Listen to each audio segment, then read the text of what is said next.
A most curious and cautionary tale of the esteemed Miss Morokvet, her wondrous garden, and the green hand.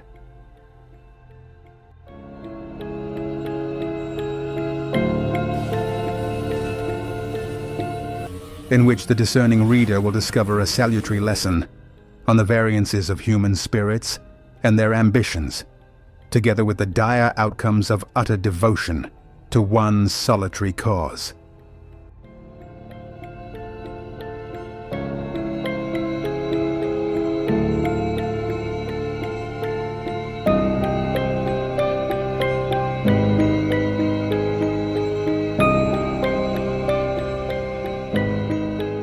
The esteemed Miss Lilian Morokvet, a 60-year-old townswoman with a perpetually flushed face and unruly auburn locks, was deemed excessively eccentric by the standards of remote Mournshire. No, it was not her managing her own finances that shocked anyone. After all, it was 1880. Nor her solitary life in a vast mansion resembling a hulking black frog. Nor yet her public appearances in coarsely patched garments stained with soil and manure. No. What truly astonished the locals was that all the love heaven had allotted her, she lavished upon her plants. No soul on earth could rightfully claim the title of Miss Lilian's friend. In Mournshire, only her legion of gardeners invariably revered their general, and perhaps a few pompous scholars in absurd wigs, at endless botanical societies in Liverpool, London, Paris, and Calcutta, fortunate enough to hear her lectures, back when she deigned to address her peers. They whispered she had a green hand. Not literally, of course, but that Miss Lilian could plant anything, even a battered old pot, and within a year it would sprout some exotic bloom. The tales of her artistry were not confined to Mournshire's tongues. She was an internationally acclaimed expert in cultivating rare flora. Just last year, she won yet another prize from the Liverpool Botanical Society for her splendid rotten lantern, a grotesque, wart-covered plant that glowed with an otherworldly blue in the dark. Miss Morokvet had acquired it years prior from an Irish crone witch. It demanded arduous toil to recreate its native mire of damp moss and black Irish curses, uttered in the very dialect the hag had spoken. Yet the mistress of the wondrous garden prevailed. Her rotten lantern thrived, bushier and even more hideous than under its first owner. Miss Lilian, however, received news of the prize with cool indifference, refusing to interrupt her greenhouse labors for such a trifle. Have you heard of Miss Morokvet's orangery? Perhaps you've chanced upon articles in botanical journals or scientific notes detailing its contrivance. This vast solarium greenhouse occupied a generous swath of her extravagant garden. She strove to bar all but the most trusted from its precincts, her myriad workers and idle botanical society dilettantes alike. Only rarely and with great reluctance did she entrust its care to old, reliable Mr. Greyslow, the head gardener, in dire exigencies that brooked no alternative, such as the time Miss Lilian ventured to Romania for bone ivy. The grower insisted its shoots could never survive the long journey, yet her renown for a green hand was no exaggeration. The garden's guardian challenged nature itself and triumphed once more. Despite the grueling trek across Europe, she returned with a frail stem. Now the ivy coiled fang-like tendrils around her house's corner, occasionally shedding bone leaves that Mournshire's fine ladies fashioned into cameos. Mr. Greyslow minded the sanctum sanctorum longer than ever before. In the end, he lost a full stone in weight, greyed a quarter of his head, and suffered foul poisoning from the vapors of the mercurial elixir, a fertilizer blending mercury, distilled water, and drops of ether from dancing widower petals, which awakened dormant life in plants and lent them a metallic sheen to the touch.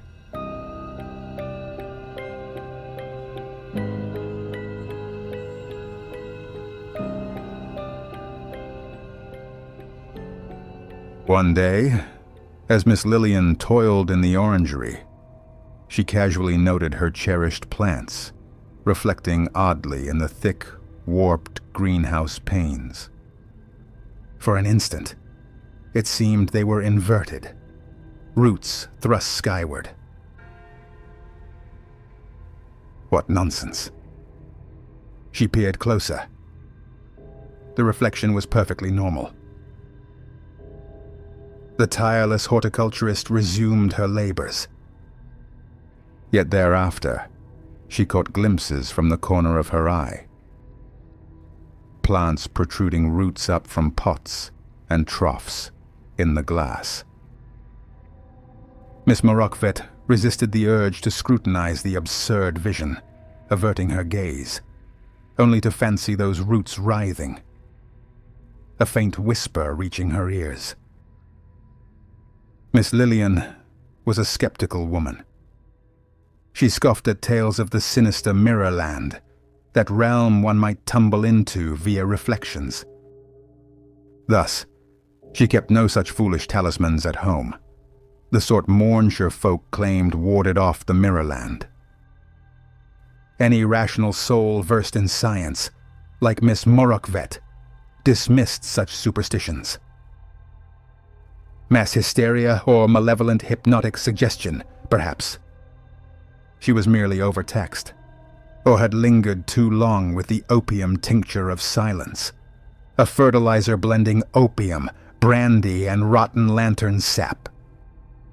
It infuses plants with hypnotic allure, may induce dizziness and hallucinations, rights to name and formula held by Merck Bot Ac trademark. Slogan: silence, the finest companion to growth.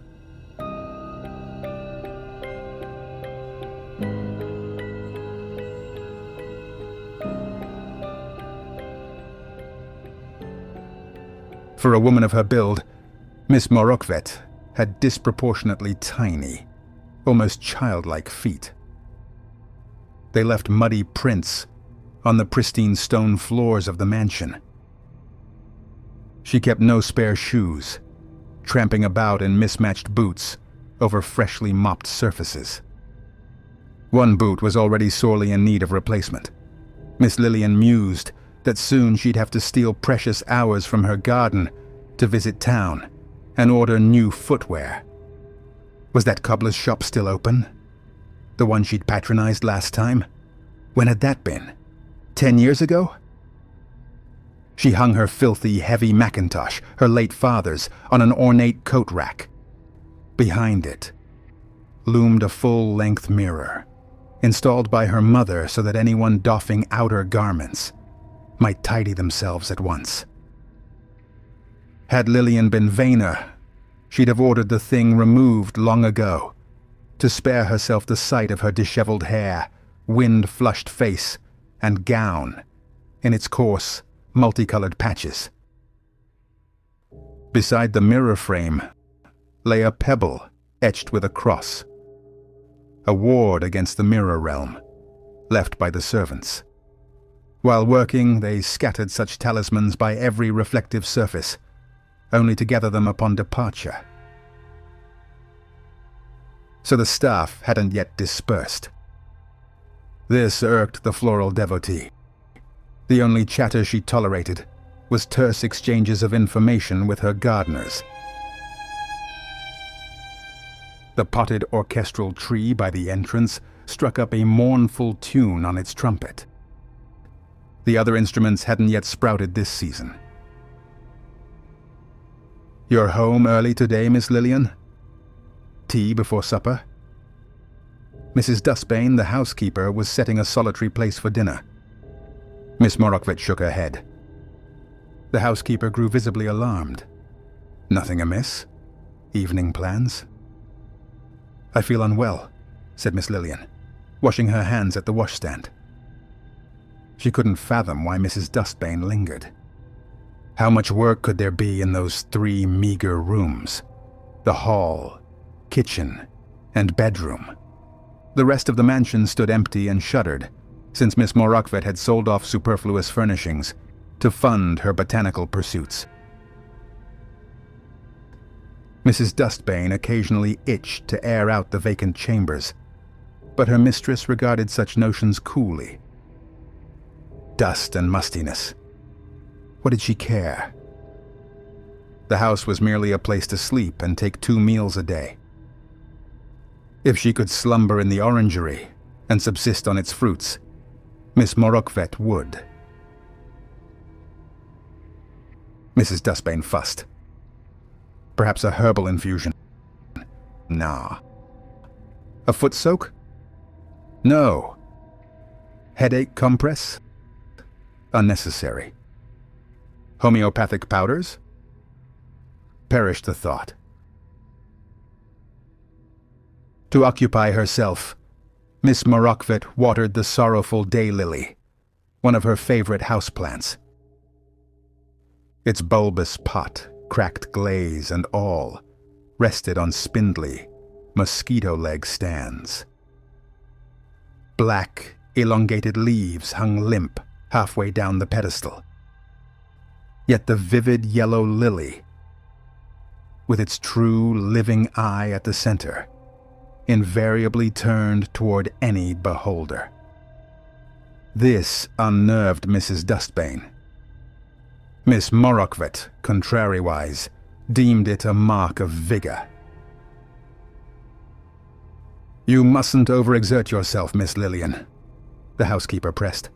"I've long meant to say it. At your age, it's time to take care." "My age?" "Of course, dear. In my heart, I still feel like that girl who could scour the entire Raven estate in a day before Christmas, then sing hymns through the midnight vigil. But youth has fled. Mine and yours. Spare yourself, Miss Lilian. I can stay the night and watch over you." Miss Morokvet looked up sharply. "Mrs. Dustbane, mind your duties. I pay you for labor, not coddling. I need no prattle about weather, health, or bygone youth. My plants suffice. Henceforth, I want no servants in the house. If I return early, as today, finish your tasks in silence and depart, unless you have household matters to raise." The housekeeper flushed, wounded by the rebuke, and hastened from the cheerless mansion, that black frog of a house.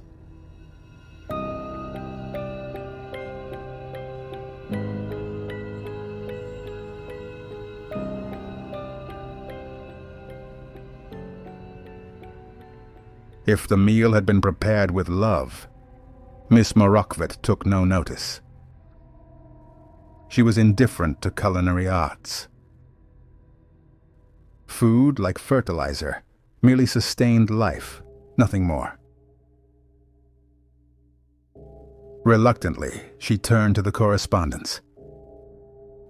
Mrs. Dustbane handled bills, leaving personal letters for Miss Lilian.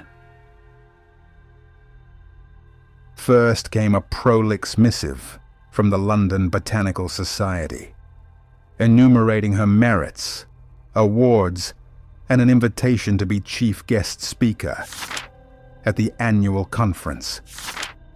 But as Miss Lilian hadn't deigned to accept or decline in 10 years, They must turn to lesser genii, yet decorum demanded notice.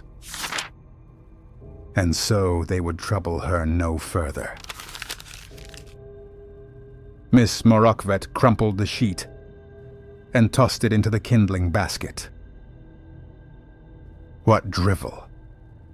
They could have mentioned it during their next gawking visit to her garden. Conferences. Once she'd craved to teach and mingle with peers. That urge had faded, just as her sole traveling suit fell irreparably to ruin. Next, an invitation to a church supper. Then letters from persistent fortune hunters. Such nonsense merited no time better spent in the garden, or better yet, the orangery. Postcards from nephews, however, sparked her ire. She'd discarded them 6 months prior. Yet Mrs. Dustbane, presuming hasty reading of the dull, forced notes, fished them from the kindling and slipped them back into the pile. Enraged at the housekeeper, Miss Lilian tore them and flung the scraps into the fire. Her solitude was then broken by the head gardener. Mr. Greyslow, come to report the day's labors, his subordinates' triumphs, and seek leave to pluck a lunar tear bloom. Miss Morokvet had acquired the shrub in her youthful Greek travels, from a herbalist claiming it sprang from a nymph's tears. Its black petals evoked teardrops, closed by day, but unfurling at night with scents of Mediterranean seas and Olympian ambrosia. Star sprinkles gleaming on its lobes. A modest bouquet cost as much as a decent carriage with matched horses. Mr. Greyslow, for his toil, enjoyed garden privileges, but never abused them. Flowers for daughters now and then, or herbs for an ailing mother-in-law. Miss Morokvet hastily granted permission for the lunar tear, hoping to evade tedious details. But he elaborated. Profusely apologetic, he explained, 30 years wed to his wife.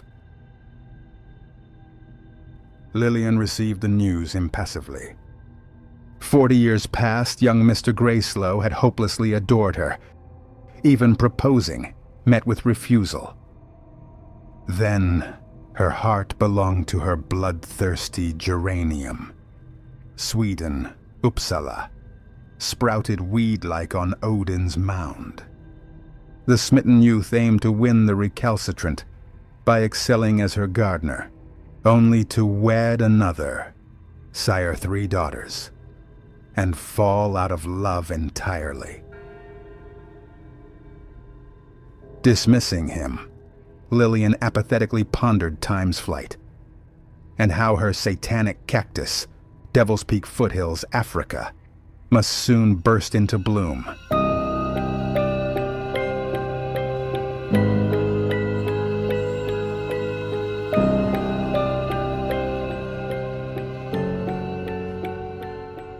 Miss Morokvet awoke while the sky remained dark.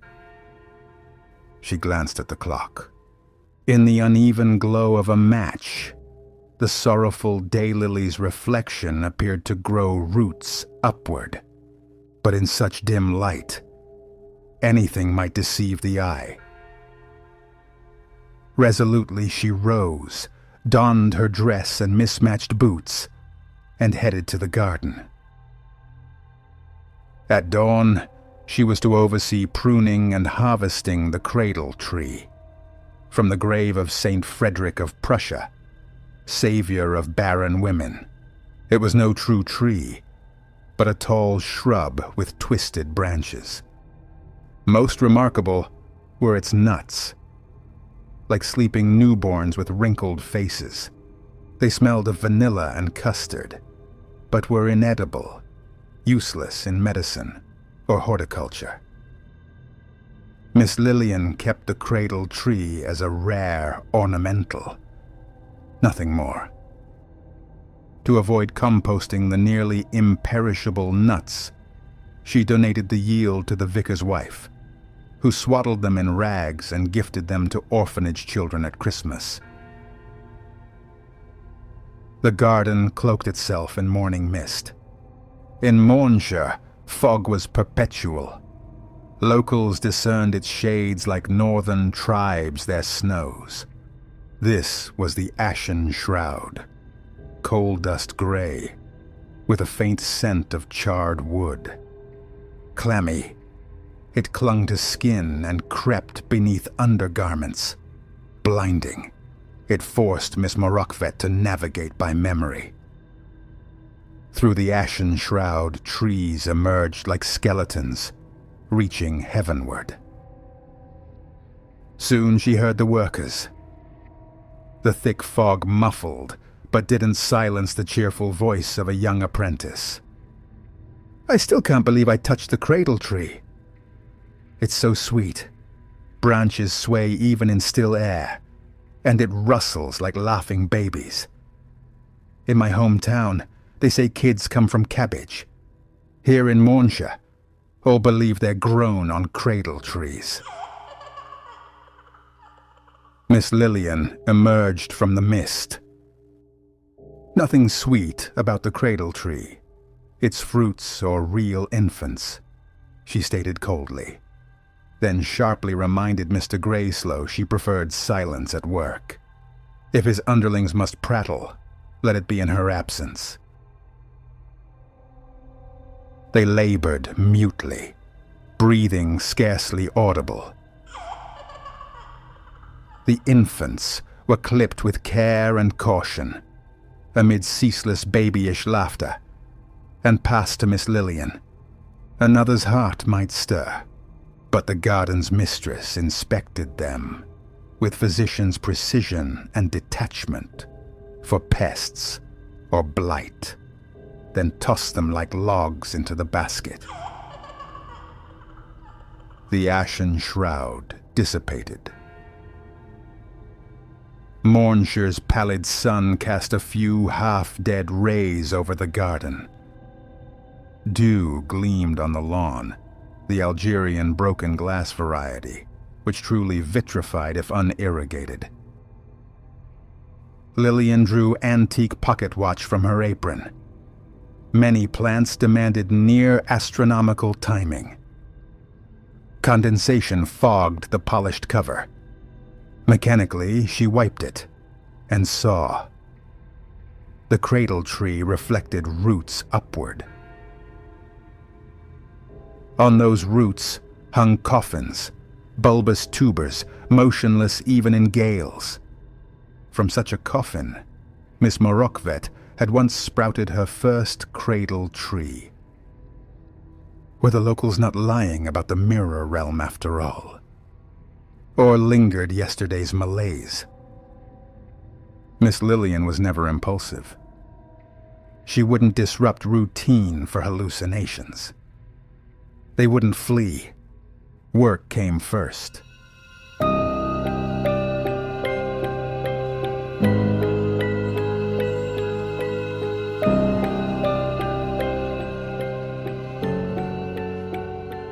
The orangery fared no better. Rhizomes of every form and variety, sinister as if alive, mirrored in the glass with unnerving clarity. Lilian Morokvet, on the other side, bent not over the silk claw's fronds. A dark violet shrub with fangs that could snap if brushed. Spain. But over a tangle of tongues. That's what the silk claw's roots resembled. The weeping veil, like decayed lace, France bred by a hermit nun, bristled with a web of rootlets, teardrops glistening at their tips. And so it went, whichever way she looked. Soon Miss Morokvet ceased heeding the bizarre reflections. No mother was so engrossed in her children as Miss Lilian in her plants. No mistress lavished such tenderness on her lover as Miss Lilian on her charges. No inventor beamed with such pride over discoveries as Miss Morokvet over her silent companions. The day waned toward evening. The horticulturist paused but a moment to wipe sweat from her flushed face, leaning a hand against the orangery glass, and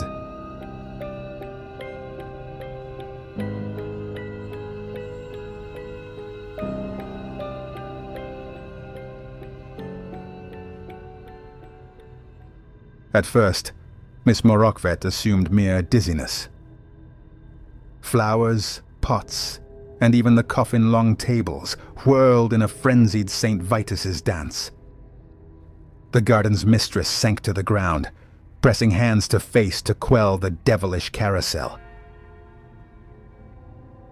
When Lilian opened her eyes, she thought she'd fainted not in the orangery, but where?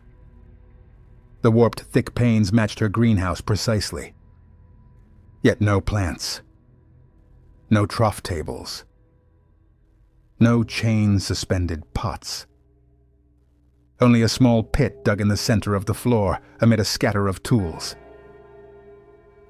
Plant what you hold dear, and you'll return home. The whisper, wind-borne, seemed as if the cradle tree had learned speech. Nonsense, Miss Morokvet decided, rising. Surely some Liverpool Botanical Society pranksters at work. They couldn't have strayed far. Crucially, she must find them swiftly to save her plants. Those know-it-alls fancied themselves handlers, but if they truly could, they wouldn't beg her for committees. She dashed from the orangery. Twilight and another ashen shroud wave nearly swallowed the garden. Yet through the gray veil, something was amiss. Evening dew cloaked the lawn. It looked mere grass, not her cherished Algerian broken glass shards glinting in dusk. But in coarse boots, who could tell? The cradle tree swayed like a mother rocking her child. The mansion's shadow veiled it from prying eyes. In that dark patch, the precious shrub resembled common lilac. Perhaps the jokers lurked in the house. She knew those soft-handed society types, unlikely to haul pots beyond the mansion. Miss Morokvet strode briskly toward the giant black frog looming over the garden. This evening, the stately edifice held no amphibian air. Her reclusive home resembled a house. Lights burned in nearly every window.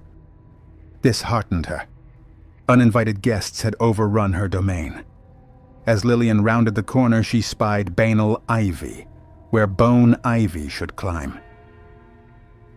She rubbed her eyes with filthy fingers. How? In the window glow, she saw green leaves with reddish edges. No mere swap. The ivy claimed most of the wall. By the house, someone had thoughtfully left a gas lamp for the mistress.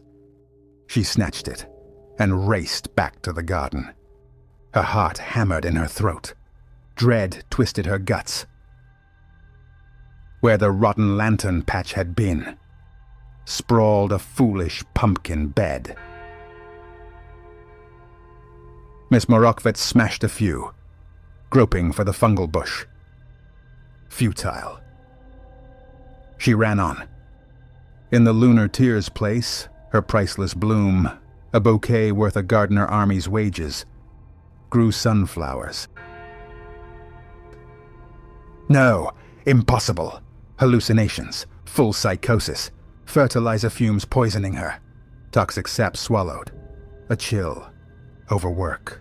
She dreamed, hypnotized. Mrs. Dustbane hovered by her bed, murmuring these horrors. Hot, utterly real tears burst from Miss Lilian's eyes. To lose her plants, this was the vilest calamity imaginable. She collapsed. The gas lamp snatched a pair of daisies from the gloom, fetched from nowhere. Mere weeds sprouting in every corner of the world, Miss Morokvet had roamed for her botanical quests.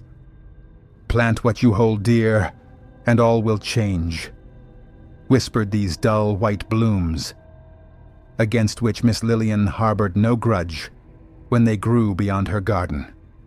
Plant? How to choose? Every plant was precious. How sacrifice one, the very one, without perishing of grief? Miss Morokvet mentally catalogued her charges until realization dawned. No choice at all. No dancing widower. No weeping veil. No silk claw sprouts dear to her heart. Nothing. This was a stranger's garden. Perhaps the Botanical Society's pranksters hid in the house after all. She headed to the mansion. It was warmly heated and brightly lit. Her soil and compost-smeared feet left tiny prints on the plush carpets. Whence these carpets? Outrageous, impractical. The old coat rack stood festooned in elegant garments. Miss Morokvet had never owned such finery, even in her best days. She shrugged off her filthy father's mackintosh, draping it hastily over scarves and shawls, soiling the delicate fabrics. The mirror behind reflected the sturdy, middle-aged woman with flushed face. But behind her, the hallway stretched empty. No carpets. Barren and chill, as she knew it. She turned. In this corridor, by the door, stood an umbrella stand. In the mirror, an orchestral tree tub. It should now regale with mournful trumpet song. Here, silence reigned. Miss Lilian peered into the glassy depths, instinctively assessing her pet's welfare in that other world.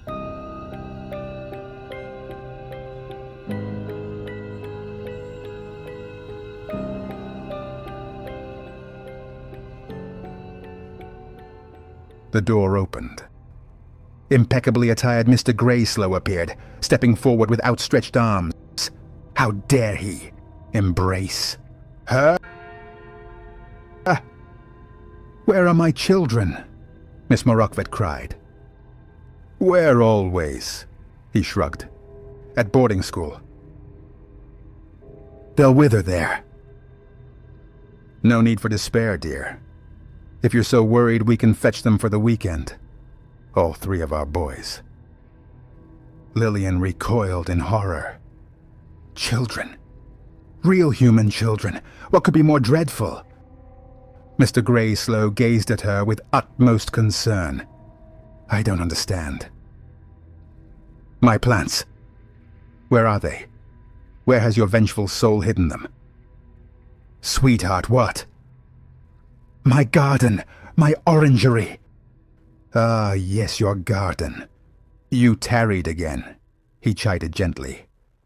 "But you must wash and change for the vicar's dinner." "I'm not going. This can't be. I'll lie down and wake in the real world."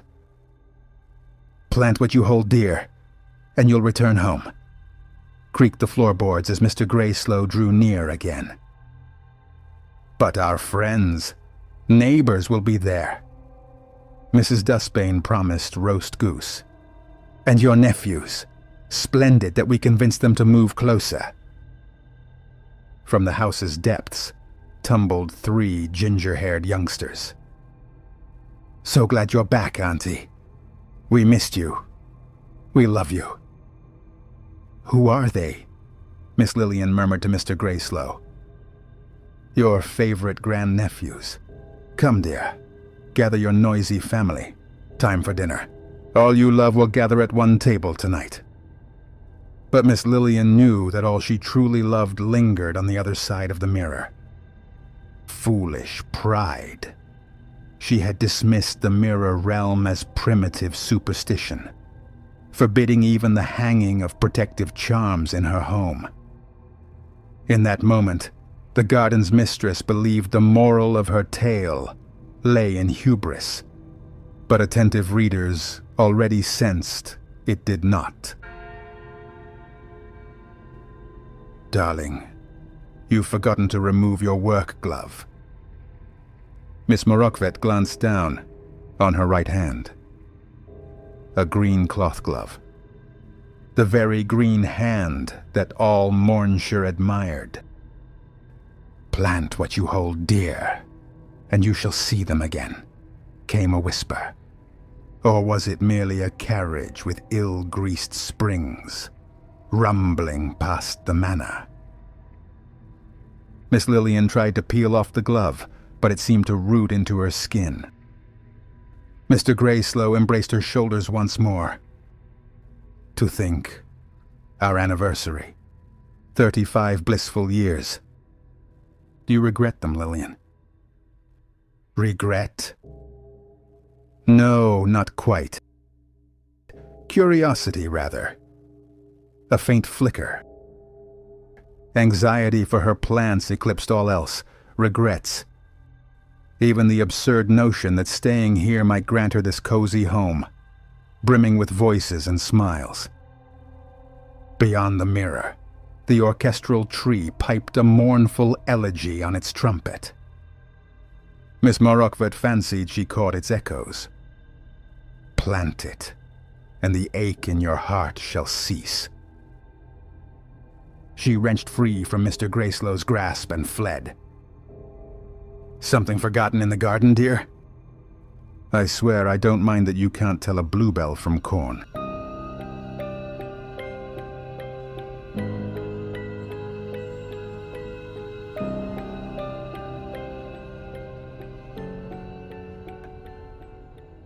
She ran. The path snaked beneath her tiny feet.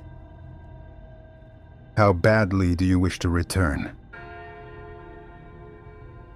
Trees. Vaguely skeletal echoes of her beloved plants, stretched bony fingers. How desperately do you long to see them? Tall weeds clutched at her tattered dress hem. Are you ready to be with them? Should all things change? "Yes to all," Miss Morokvet cried. "Ruin, fire, endless botanical society meetings. Only bring back my plants." In the orangery, she knelt by the pit. What to plant for her garden's sake? Had she not given enough? Home, husband, 3 children, friends, family. How to fit it all into that tiny hole at the orangery's heart? The green glove fused to her flesh. Shovel, saw, axe. Perhaps the axe after all.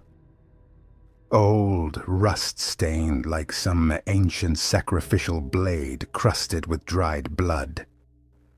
She felt as if watching herself from afar, as if it were not her, but another, equally stout in a patched gown. Stray auburn hairs clung to a stranger's sweaty brow. Feverish gleam in alien eyes. No, don't. She wanted to scream at that deranged woman who murmured a lullaby of all the plants she had nurtured. This won't save the garden. It won't save you. Lunar tear. Rotten lantern. Perhaps start anew in this world. Dancing widower. Weeping veil. You will be back. Her green hand, once caressing every leaf with love, now betrayed her, barring the way home. Lilian raised the axe, its blade like another warped mirror, briefly caught the gas lamp's gleam. Her heart hammered. "For you," she told the plants, their shadows sharpening on the empty orangery's glass panes. She clamped her dress hem in her teeth, and crack. Time stretched like spider silk. Bone crunch, a warm river flooding the floor. Pain lagged, the snap like a dry twig first. Then fire, searing crimson, devouring her from within. The hand lay in a blood pool like a fallen leaf. Fingers twitched spasmodically before stilling forever. Yet Miss Morokvet waited and waited. But the orangery stayed barren. To plant. Thoughts tangled in agony. The lifeless hand, like a withered tuber, dropped into the pit. The drained woman clawed at the soil to cover it.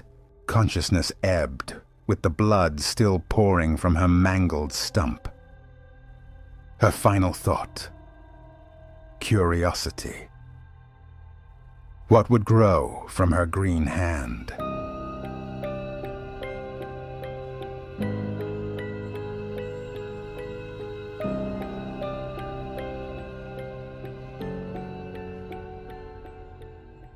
Miss Morokvet awoke in the orangery. The gas lamp cast a feeble glow, yet even in it, all her beloved plants stood in their places, as did her right hand. She must have struck her head. What visions it conjured. Miss Lilian rose. Any lingering greenhouse tasks she resolved to skip today. She needed rest. Blood loss. No, there was no blood loss, she corrected herself. The woman trudged through her familiar garden toward the hulking black frog of a mansion. Everything was in its place. All as before. Lilian scarcely had time to rejoice. And what was there to rejoice over? If one wets one's feet, one doesn't cheer wiping them dry. It's merely a return to the norm. No lights burned in the manor. The orchestral tree droned a somber tune on its trumpet. Miss Morokvet lit a candle. For an instant beyond the mirror, she glimpsed a welcoming, brightly lit corridor with carpets, and bewildered Mr. Greyslow awaiting her. Then it vanished.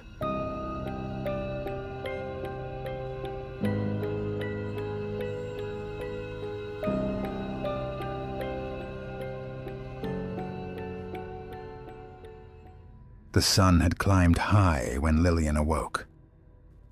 By then, she ought to have ticked off some 30 tasks, but she waved them away with reckless abandon. In the corridor, Mrs. Dustbane hummed softly, while sweeping the mud left by Miss Morokvet's boots the day before. Spotting her mistress, she fell silent and turned away. To spare the housemaid's embarrassment, the garden's guardian slipped into the nearest room, then quietly prowled the empty house. An unwashed windowpane mercilessly reflected a disheveled, middle-aged woman, profoundly alone. No family, no friends, no youth. Solitary in a cold, vacant home. Beyond the glass, her garden of wondrous plants danced its branches. A garden to which she felt not a thing.